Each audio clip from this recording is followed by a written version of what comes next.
Hi, welcome to our Zoom class. We brought on Mike Swaleh today to teach us about how to have an incredible customer experience. So, Mike, I'm going to let you take it from here. Thank you, Amber. Let's get going here. Thanks for having me on to talk about how to create an incredible customer experience.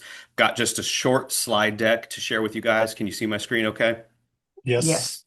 All right. And so we are going to launch into this. And before I get started, let me just say that I designed this course really with all outside salespeople in mind. Anybody that relies on the strength of their service and being remembered, and being referable for a living. So it should apply to lenders like me, real estate agents like you, Amber, even marketing professionals like you, Mr. Foxy D.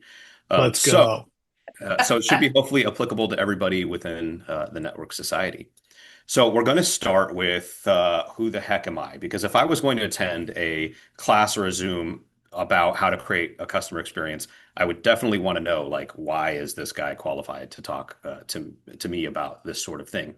And what you're about to experience here is actually an excerpt from a longer course that I do, which we are talking about doing for Network Society as well. And I basically took out the client experience portion and kind of set it aside as a shorter class. So this should only take about 20 minutes or so. So when it comes to why would you listen to me? The first answer I have is that you shouldn't. It really isn't about me. This course is something that I put together as a collection of things that I was learning from different sources. So I'm an avid reader. I'm always reading at any given point one business, professional, self-help, self-improvement type book, and then also one fiction book as well to kind of keep both sides of my brain engaged. And I started noticing at one point that, hey, a lot of these books that I'm reading are fantastic on their own. But if you start putting some of them together, they really could be pieces of a larger overall puzzle that really help you kind of transform your business. And when I started kind of documenting what I was doing based on these different books and piecing things together, I ended up creating a really good and effective system. And now, years later, I've started teaching and coaching that system for other people. I'm a coach for our coaching company, Fairway Ignite. I've got about 10 coaching clients right now, and I teach them and coach them specifically on business development systems. So, what you're going to hear about today is not specifically a business development system, but it's part of one. It's the part of your business development system that focuses on doing whatever it is you produce in such a way that it leads to more referrals, which turns it into business development. And this course, and I'll go over the outline here in a second. I don't typically start out any sort of talk by talking about myself, but I think it's really important for this specific topic to understand that this is not stuff that I made up. It's stuff that I've learned, put together, have implemented, and I'll show you the results here in a second. So, I do have an MBA. I only mention that to say that I'm a lifetime learner. Like I just love learning. That's why I read. That's why, I went back to school. Been in the industry a long time, so I have a lot of experience in my particular field. As I mentioned, I'm a sales systems coach. I'm a leadership coach, and I want to talk for a second about my reviews. And the reason I want to actually show you a couple of the reviews. First of all, we're up over 550 reviews now. We are now actually to the point where we have over 550 five-star reviews. And I want Savage. That's awesome. yeah, Congrats. one of those things that I only highlight just to say that this stuff works. And this is the system that I use to make sure we have those results, right? So the proof is sort of in the feedback that we get. And I pulled three reviews and all from this year. So we're in May of this year. I put this presentation together in March. So you're going to see some reviews here from January and February. And as we go through the presentation, I want you to focus on a few different things. And I've circled those kind of components of these reviews that I want you to focus on. So Eric was an engineer, right? And I love that he called out our process. He said the entire team's method was great. And I love it when a client specifically understands that they are going through a process and that we have a method, we have a way of doing things. And he called out that noticed that and he thought it was great. And that just warms my heart. On the flip side of that, Natalie mentioned that she could feel that we were there for her every step of the way. So we managed to somehow show the systems guy that we had a good system and show the person that felt like they needed to be taken care of and that we were there for her, right? And those are kind of two different feelings. Hey, we have a good system versus we're there for you. And we're trying to merge those two things and accomplish it all at the same time. And the third one here that I have from Jessica, she noticed both. She said, I know you could tell we were nervous, right? So we were able to show warmth and empathy through our process. But then she noticed, yes, we have a process. And throughout the process, everything was explained. So she could also tell that we had a process and that we were following a system. So I wanted to call that out just so you guys know what we are shooting for. And I'll explain why these particular components are really important to us. The way there's really only three more slides to this presentation, and I'm going to go through, and they're all going to look the same. But here's what we're going to do. I want to walk you through several underlying beliefs that I have, and I call them core tenets. These are core tenets to my philosophy when it comes to um, having a service-based or sales position. And then I'm going to walk you through how to create your own system because across different industries, I can't give you my system. My system's not going to work for you. Even if you're another lender, my system might not work for you because you might do things differently. You might have a different niche, and you're just going to want to do things your own way because it's got to be authentic to you. But I can teach you, hey, what are the components of a system? And then on the third slide, I'm going to give you my reading list because as I mentioned, for this course, it's very highly based off of stuff I learned from other people. So, you've heard the phrase, I'm standing on the shoulders of giants. And for me, again, I didn't make all this stuff up. I just grabbed it from other smarter people and I put it together in a cohesive way that makes sense for me. So before I jump into the core tenets, how am I doing on explaining where we're at so far? Any questions? No questions. All right, cool. All right, then let's get into the core underlying beliefs. And I think it's important to lay this as a foundation so that you understand, like when I built my system, what are the thoughts that went into it, right? Like what do I believe that led to creating the system that I created? And the first one I have on here is that there is a difference between a system and a process. And when you talk to many, especially real estate industry professionals, most people do have some sort of semblance of a process. When you think of the mortgage process, for example, I don't know a single loan officer that doesn't have a process. Some people call it their system, but really it's just one process. How do I get the loan from start to finish in a methodical way? My argument is that your system should be a collection of processes. It's not just one process. You should take every part of your business, make it a process, and then that collection of processes becomes your system. So yes, you can record. The way the course here is laid out, if you notice the different color blocks, those are what I have identified as the different touch points that need a system created around it. And it should be pretty universally similar across different industries. So the what you're seeing here is sort of the business development phase, the intake phase, when I talk about making charismatic, we're going to be talking about the whatever you do, doing it phase. Then we're going to talk about the closing process because I think that's a very special part of the process. And then, of course, the follow-up process. And each of these bullets is designed to kind of help you with those individual phases. So we'll get to more on that in the next slide. But really, I think that the first core tenet on having a system is to have a system. And a lot of people don't believe that they need a system. A lot of people start with just one process and they call it a day. And my argument here again is that you should have a collection of processes and you should have your entire system mapped out. The next bullet point here is to Pareto proof it. Everybody here familiar with the Pareto principle? Anybody not know what that is?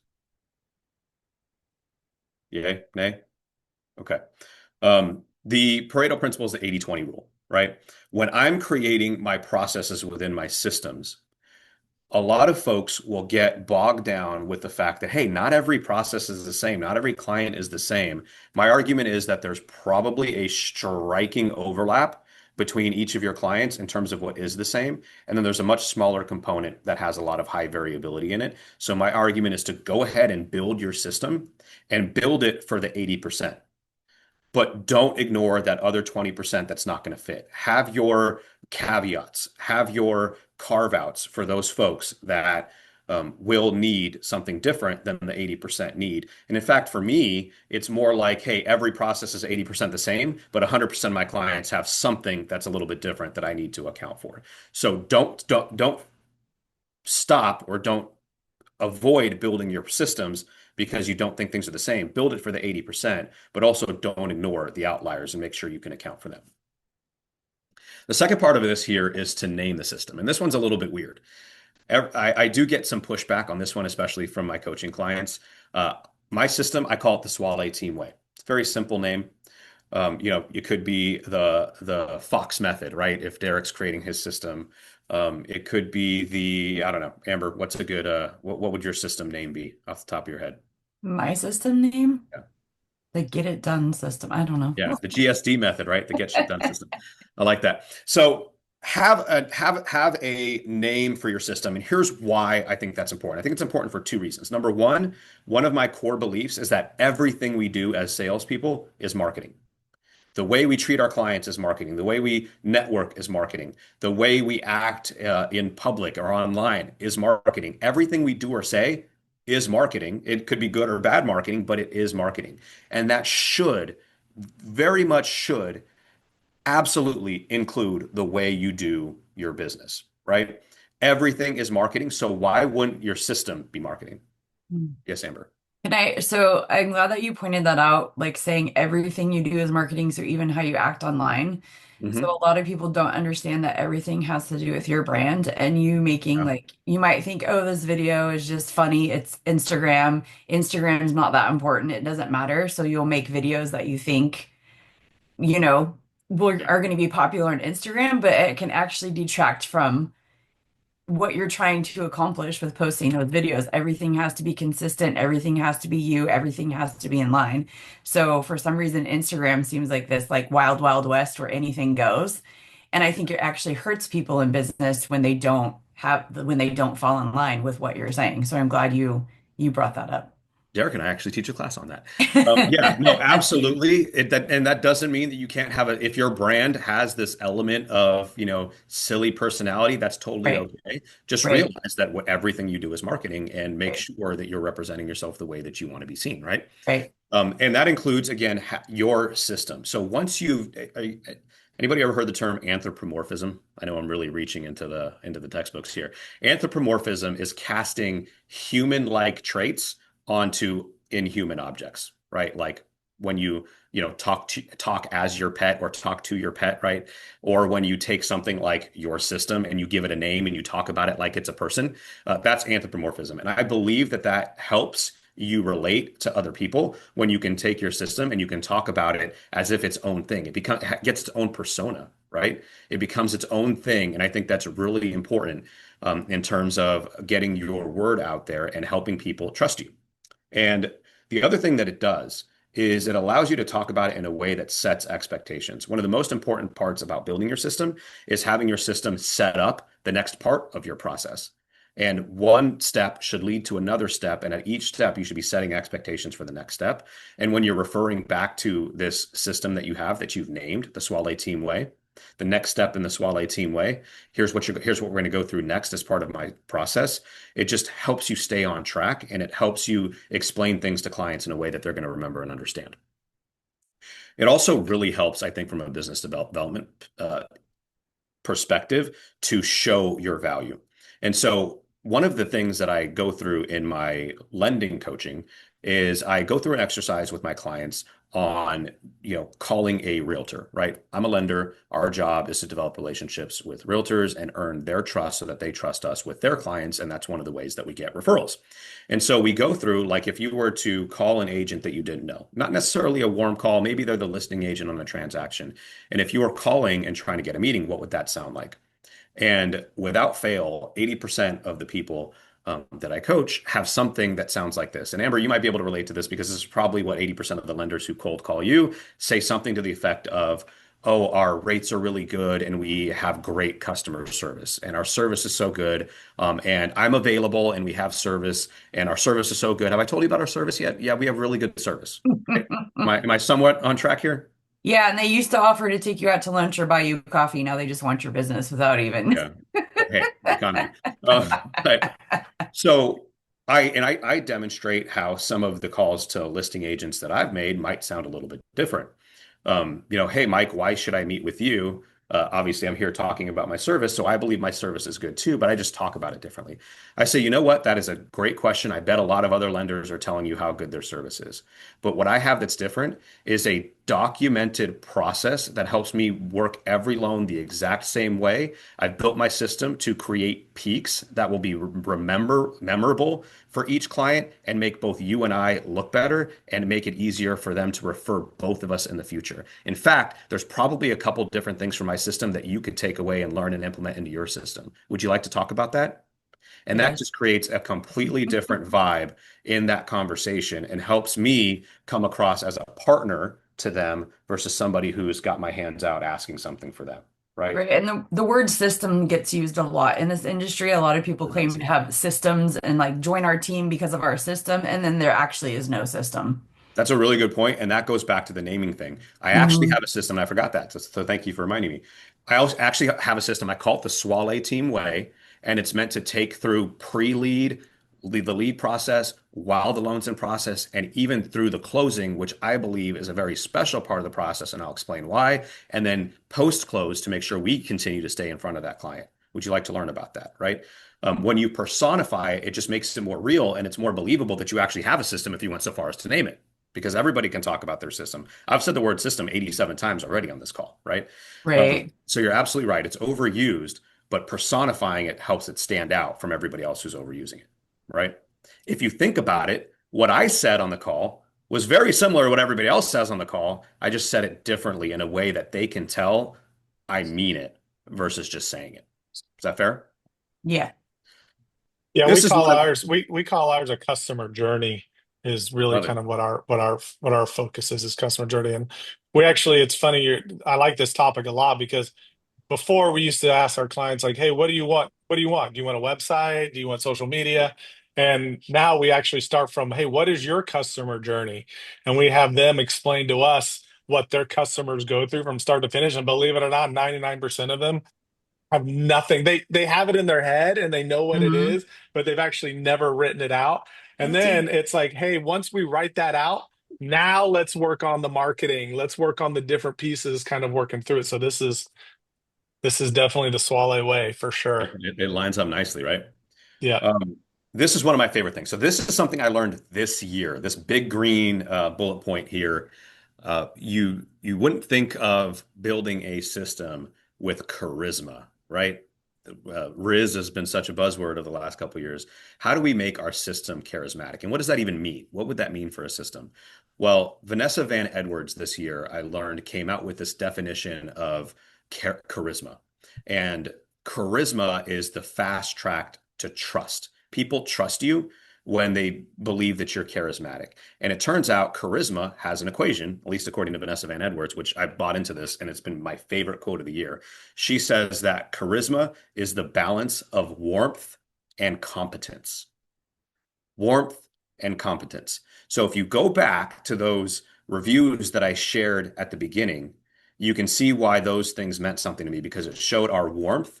They were there for us. You could tell we were nervous, but it showed our competence. Their method was great. Their process was great, right? That balance of warmth and competence, I think, is incredibly important because if people can't connect with you, right, or they feel like your system is robotic and automated and not relevant to them, it makes them feel not unique, then they're not going to trust you. That warmth is important. But then if you're just warm, but it's clear you don't have the competence, if it doesn't sound like you know what you're doing, they're also not going to trust you. You have to balance both the warmth and competence. And I feel like that's something that we all kind of know intrinsically, but I loved being able to put words to it this year. So that's one of my favorite things that I've learned this year. Another core tenet here is that good enough isn't good enough. If we want to really be memorable, which I think is the goal here, then good enough isn't good enough. Good enough is just going to be like kind of the opposite of memorable. I think good enough is the ticket to the game, and we need to compete on a level higher than that. And we need to build our systems to not just be good enough, right? I've heard so many loan officers say, I want to build my system to get the loan done. And getting the loan done is not enough. Not if we want to be memorable and referable. And remember, everything we do is marketing. So you're either marketing well or you're marketing poorly, and good enough is marketing poorly. So that's one of my underlying beliefs, and you'll see that reflected in our system. On the flip side, I do believe you should leverage technology. And I have a famous saying in my coaching that sometimes rubs people the wrong way, but I enjoy doing that. I always tell people if you're not specific to one piece of technology, and Derek, you'll appreciate this, if you're not doing enough to need a CRM, you're flat out not doing enough. If you can remember all the Amen things to that you need that. to do, right? I knew you would like that one. If you can remember all the things that you need to do, then you don't have enough things to do. If you remember every client that you've met, you're not meeting enough clients. If you can do your job off of a notepad, you are missing opportunity because you are not doing enough. You need Mhm. to get to the point where you need to leverage technology. And so just embrace that right up front. There's another quote here. That's my quote, but a quote that I borrowed from another loan officer friend of mine that I really enjoy. He always says, "Automate the ordinary so that you can humanize the extraordinary." And I think that represents the balance of warmth and competence really well. Automate the things that you can so that you can focus your energy on humanizing key points in the transaction.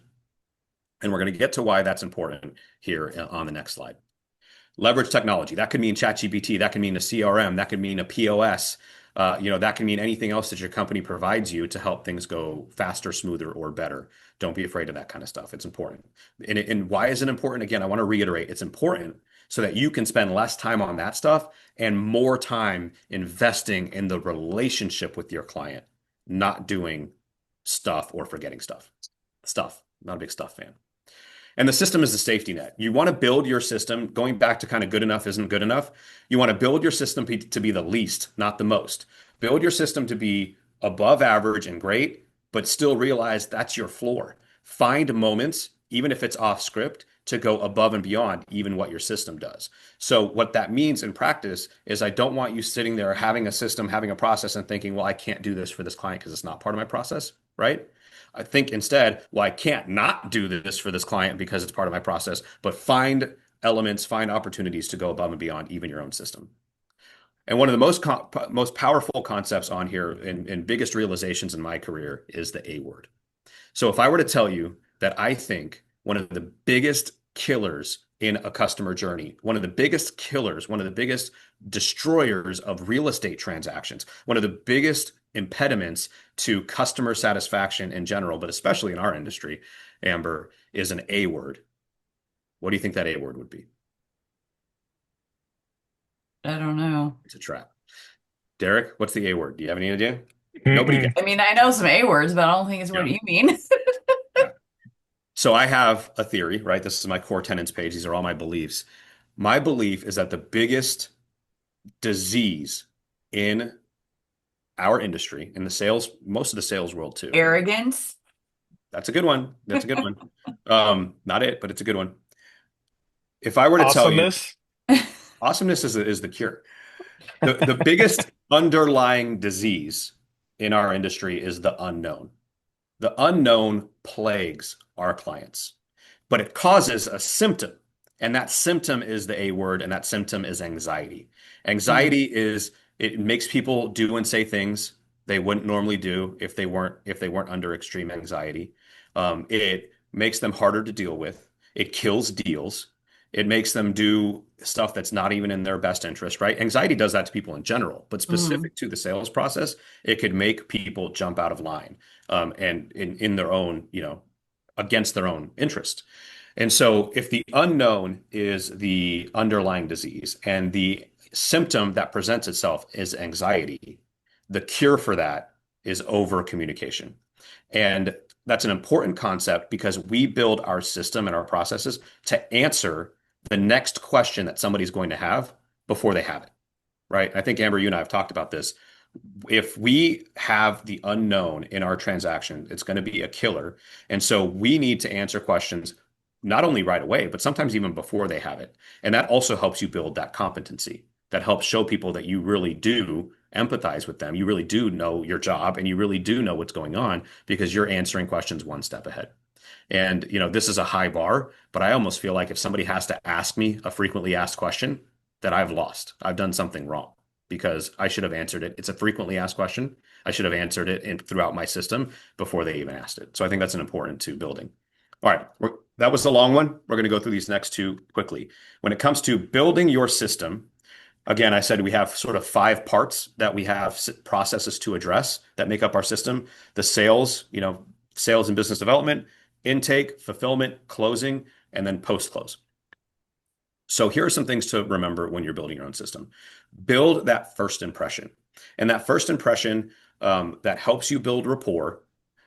Remember that charisma equation, that warmth and competence. Um, I've talked to a lot of people about this, and we've had some good conversations and some ideas of how you show warmth and competence in your initial sales call. But for Derek and Amber, I'd love to hear when you first meet a client and you are being introduced for that first time, or you're starting that interview to see, hey, are we a fit together? What's one of the first things that you do? I And I'm only personally do a asking Derek and Amber because discovery. they're the only ones with their camera on.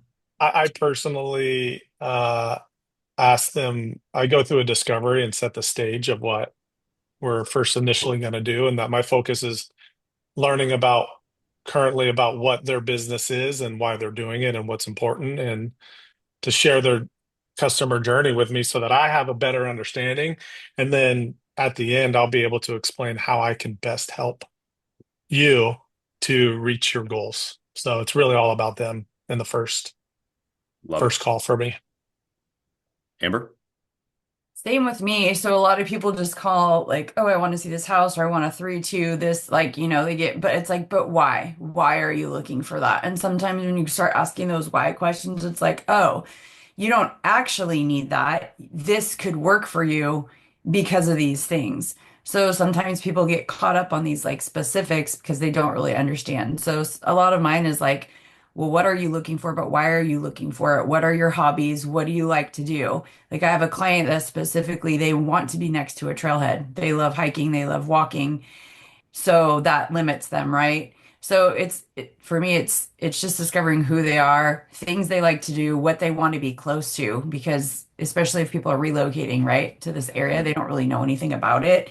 They just think, I've heard Folsom's nice. I'm like, yeah, but if you're not into what Folsom offers lifestyle wise, then maybe maybe East Sac's actually better for you. So it's just discovering really like what their hobbies are, what their lifestyle's like, things like that, instead of just, like I said, the basics. So when I first started, I didn't understand any of those things. And as I've Mhm. gone along, now I have like a questionnaire, right, that I go over, and I have a consultation that I do with people to really figure things out. And so it's much more of a process than people think. Yeah. But yeah. So both of your answers, one thing they both have in common is you're focusing on them. You're not focusing on Hmm. them. You don't pick up the phone and start telling people why you're great, right? No. That shows a lack of competence and it shows a lack of warmth. You I guys am great. Just so you know, I am great, yeah, in case you guys very were classy. wondering. When I get a first client call, um, they don't know what to ask. Most people have a Mm-mm. couple questions on their mind, but they don't even know where to start. And so a lot of times the first question they ask is, what's your rate? As if that has anything to do with anything that's going on at that moment in the pre-approval stage, right? What's your rate? And so I typically start conversations by trying to display both sides of the warmth and competence and making them feel like they're in the right place, and that we have a plan, right? Because here we are talking about building your system and processes. I want them to know right off the bat that they are entering into a system, but I also want them to know exactly what you two said, which is it's all about them, right? Mhm. Warmth side. So the first thing that I typically do in those conversations is I say, great, you're in the right place and I'm happy to take care of you. I love working with whoever the referral partner is, right? I love working with Derek Fox. He does a great job for his clients. So you're in good hands. I love working with Amber. She does a fantastic job. You're in good hands. Now, I know you probably have some burning questions on the top of your mind. And I have a description that I share with all of my clients about how my process looks going forward. Would you like to start with me telling you about our process, or do you have some burning questions that you would like to address first? That takes the pressure off of them. It shows them that I care about their experience, but it also shows that competence like, hey, I do this every day. I'm going to describe the process. I know exactly what I'm doing, but I'm also adjusting for you as a person. So, in that first impression, within typically 30, 20, 30 seconds of the phone call, they have this feeling that I'm in the right place. I'm part of a process, and I can drive when I want to, but I don't have to drive when I don't want to, right? Because he's going to adjust to me. And as far as the intake, the couple things to think about in your intake process when you're, onboarding a client. Do you have a presentation? Is it clear? Is it visual? Are you able to set those expectations? Does your process include explaining your process, like I mentioned? The expectations portion of the intake process is so, so important. So as you're building that out, keep that in mind. This is the one everybody focuses on. Everybody focuses on the fulfillment process, right? How we do our actual job. So far, I've talked about getting clients and making them feel welcome. Everybody has the do your job process, right? Well, not everybody, everybody should, but most people have at least that.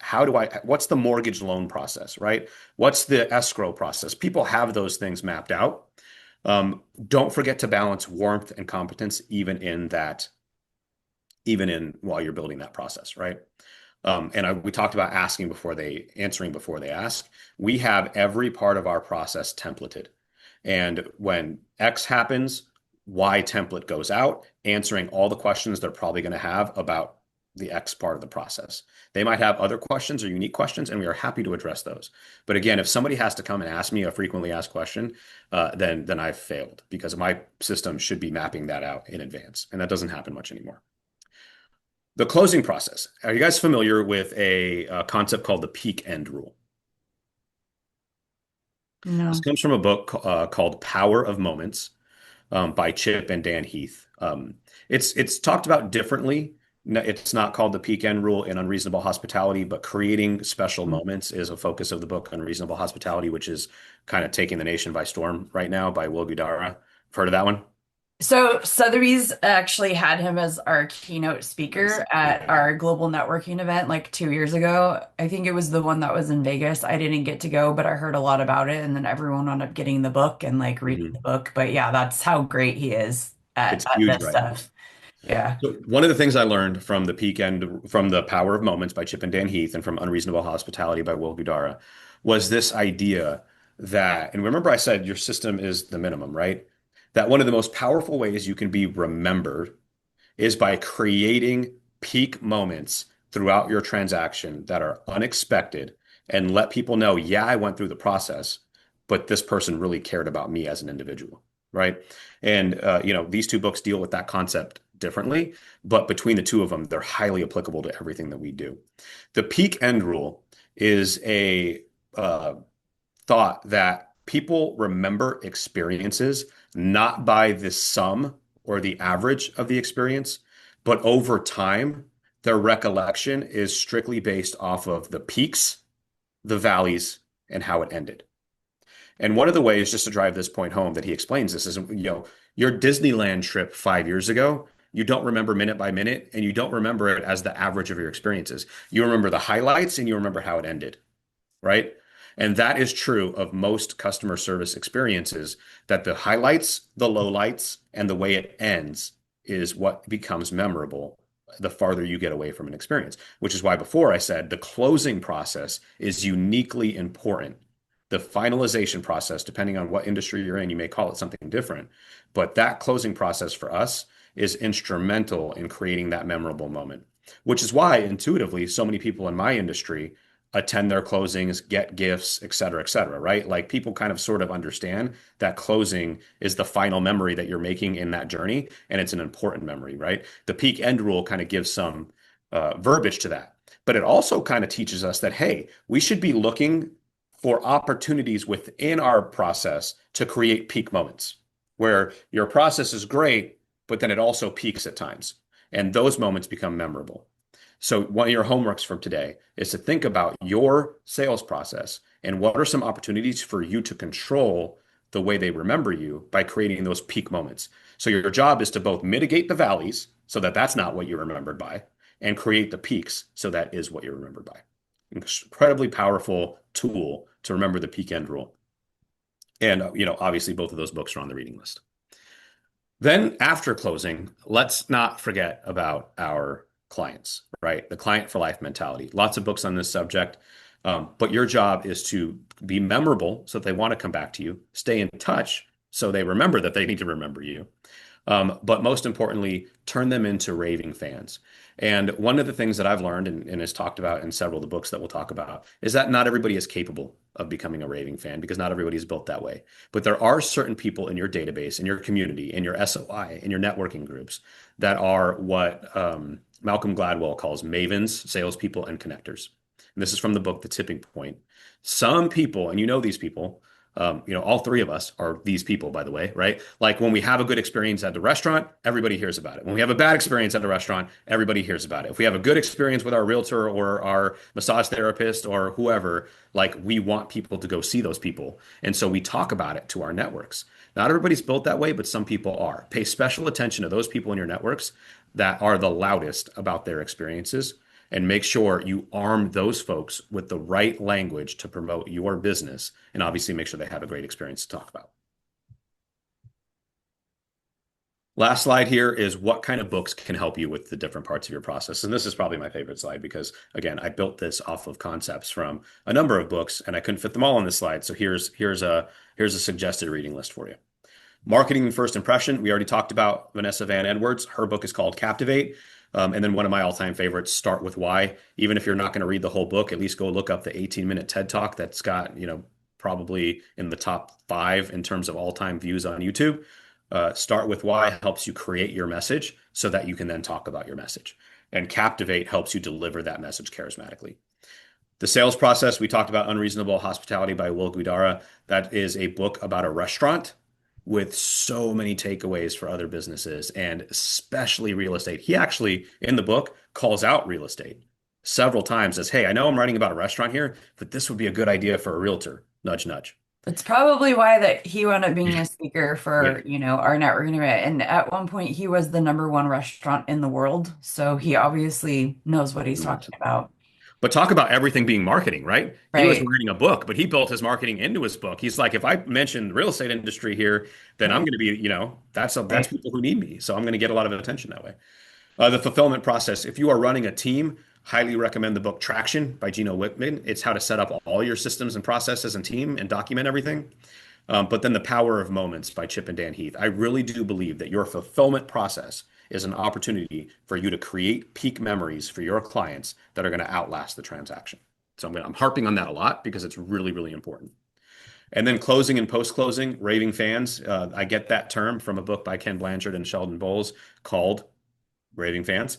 And it's a great book about how, again, good enough isn't good enough. You don't want people to leave you a 5-star review. You want people to rave about you, and that's different, right? Make sure that they become promoters. And then I mentioned The Tipping Point by Malcolm Gladwell, which is not a sales book at all. It's a book about how concepts, ideas, and events kind of become viral. How do they reach critical mass? And a lot of it has to do with finding these mavens, salespeoples, and connectors. Those are the super spreaders of ideas, concepts, and reputations. And then some miscellaneous ones that kind of underlie some of my core tenets. Atomic Habit by James Clear. That's a hugely popular book, especially if you're in a corporate world or in a sales world. Atomic Habits by James Clear. Get the audiobook and the hardcover. That's what I did, and I keep both of those with me because it's such a powerful book. And Extreme Ownership is one of the best, actually maybe the best leadership and personal development book I've ever read.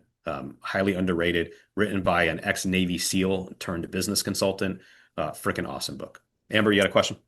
No, I actually, because it's funny, I have Atomic Habits on my shelf, but that was when my habits were really bad when I was trying to force myself to read it. I'm not a reader. It's hard for me to read. So, funny enough, we started a book club through the networking group, and part of it was to help hold me accountable to actually reading books Actually, that reading are books. beneficial for me. But that probably is one we're gonna pick. But it's funny, like this book about creating habits, I couldn't even get in the habit of reading the book. So it was like, I need to go back to it now that I'm better about and I figured out I kept trying to force these different, oh, He's these got people some do this in tools the for you. morning. I need to do it. Yeah, Well, just like earlier, Derek's like, well, I work out better in the afternoon. I'm like, you can't just because something works for someone, right? As a habit or like a routine doesn't mean it works for you. So I've kind of figured out how to get reading in and how to like stay accountable to doing it and stuff. But it's literally on my shelf and it stares at me every day, reminding me that I didn't read it yet. there you go. The magic is inside the book, not on the cover. I know. Um, Yeah, so that kind of wraps up my presentation. So there's my contact information for anybody finding this after the fact. Most of the people on this Zoom already have my contact information, so this is for you guys. All right. Yeah. Any other questions about the material that we want on the recording here? Was everything clear? Awesome job, buddy. Very, very good. All right. Enjoyed Glad you it. liked it. All right, I'm going to end the recording.